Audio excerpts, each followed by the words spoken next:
As you know, right now it's a great time for Wonder Woman, the character and her fans. She has a hit movie that just came out. The Wonder Woman film, I think, just crossed the $700 million mark not too long ago worldwide.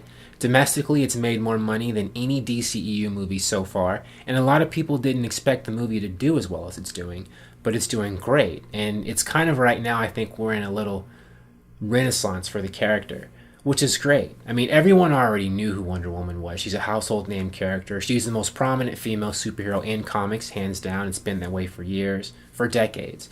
And the reasons why that is because she's had her own comic book that's been published, for several decades. She had her own TV show, The Linda Carter Show, that's iconic. She's been in video games, movies now, animation. She's been all over the place.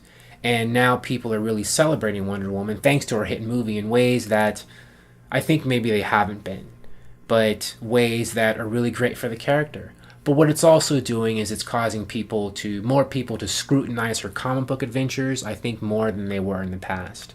And there's an upcoming storyline where she gets a long-lost twin brother. It's going to be explored this fall by writer James Robinson, but a lot of people aren't happy about that for various reasons. One of those is, Wonder Woman's an iconic, female feminist hero, and people aren't happy that, there's a man being attached to her character, things like that. But it's also a huge retcon to the character's history that didn't exist before, and there's a couple of things that all kind of lead into each other and feed off of each other, and many reasons why people are unhappy, and I'm going to explain a lot of that, but also why I don't think it's that big of a deal at all.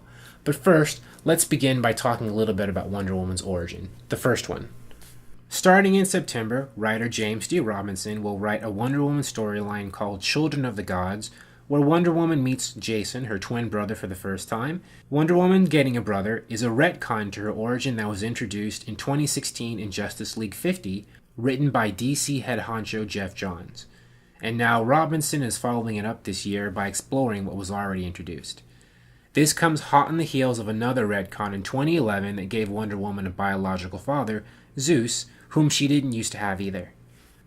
See, way back in her original 1940s comics, Wonder Woman's origin didn't involve any men at all and was basically all female. Her mother Hippolyta, queen of the Amazons, wanted a daughter and sculpted a baby-shaped mold from clay. Greek goddesses turned the sculpture into a real live baby named Diana, whom Hippolyta raised, and she grew up to become the Wonder Woman we all know today. That was Wonder Woman's origin for several decades until the New 52. In 2011, writer Brian Azzarello changed things. In this new origin, Zeus, the king of the gods, got Hippolyta pregnant with Wonder Woman. Hippolyta just lied about Wonder Woman being clay to protect her from Zeus's jealous wife Hera, who liked to torment the children her husband had from affairs. This was the first major retcon to add a man to Wonder Woman's origin, and it's the same one they used in the feature film. In the 2016 Darkseid War story that ran from Justice League 40 to 50, the twin brother angle came into play, another major retcon. In the story, Marina, an Amazon assassin, became pregnant with Darkseid's daughter, Grail. Marina kept her pregnancy a secret and gave birth to Grail in hiding on Themyscira on the same night that Hippolyta was giving birth to Diana, aka Wonder Woman. Marina snuck off to witness Hippolyta give birth because she was curious about the child Grail would share birthday with. She saw Diana being born, but to everyone's surprise, a second baby came right after Diana did, a boy. Marina didn't see what happened to him afterwards because Amazon guards discovered her snooping and she fled. Marina never knew what happened to the baby boy, but she told Wonder Woman his name, Jason, before she died years later. Who Jason is and where is he are questions James Robinson's going to answer this fall in the Children of the Gods tale. And that's basically what people are upset about, that Wonder Woman's getting a brother, getting a man who might play a significant role in her supporting cast. And I know where this is coming from. Wonder Woman has this huge feminist backstory where, she comes from an island of all women. She herself is the biggest female superhero in comics. She has a lot of female supporting characters and female villains. And, there's a lot of female characters concentrated in one place in one book. And there are people who don't like, a man, the second man, first is Zeus. And now here we have another one who's coming in a territory where he doesn't belong. That sort of thing. But I think people need to calm down, and they're getting way upset over nothing. And Even if this man does play a big role, it won't matter because she's still Wonder Woman. Number one, and that's my first point. Number one, the biggest reason is that Wonder Woman is Wonder Woman.